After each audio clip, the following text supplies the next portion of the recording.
Hey guys, Carl Cooper here with On the Black with some viewer comments from the past week. First, over at the Facebook fan page, Roger commenting on the news that Howard Johnson will not return as the Mets hitting coach, says, shame it didn't work out for HoJo here, but I hope he sticks around in baseball in some capacity. He seems like he loves the game, and I hope he gets a job somewhere. Well, I think the plan right now is for HoJo to remain in the Mets organization. At least that's what the news is out there, that he'll remain in the Mets organization and probably be reassigned somewhere else within the organization. So it'll be interesting to see where he's reassigned and how that works out for HoJo. And over at the YouTube channel, Blue387 says, what about Daniel Murphy? And he's basically just asking, what's going on with Murphy right now. I think the latest reports are Murphy's going to get a little rest here in winter ball because he's having some leg fatigue. In terms of Murphy, in terms of 2011, I personally, as you guys know, I'm not the biggest Daniel Murphy fan, but I personally would not be surprised if Murphy is the starting second baseman for the Mets on opening day.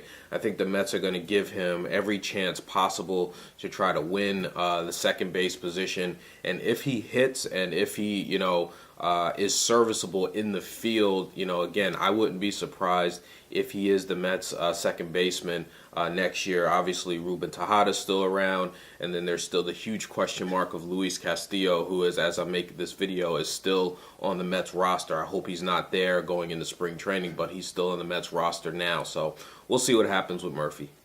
And over at the On the Black blog, former Dirt Dart says, on a positive note, the Mets could easily drop F-Mart from the 40-man roster and not worry. I really don't see much of a chance of losing him in the Rule 5 draft. Well, while I tend to agree with you on that, I'm still very frustrated by Fernando Martinez and his lack of development here.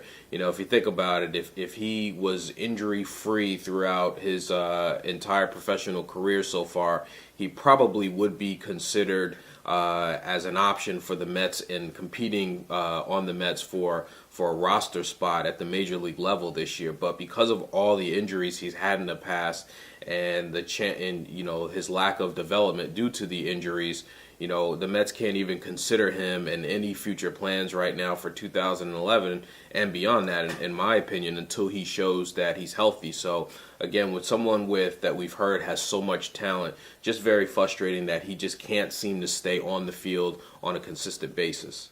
And that's it for the viewer comments this week, guys. Let me know what you think, and I'll talk to you soon.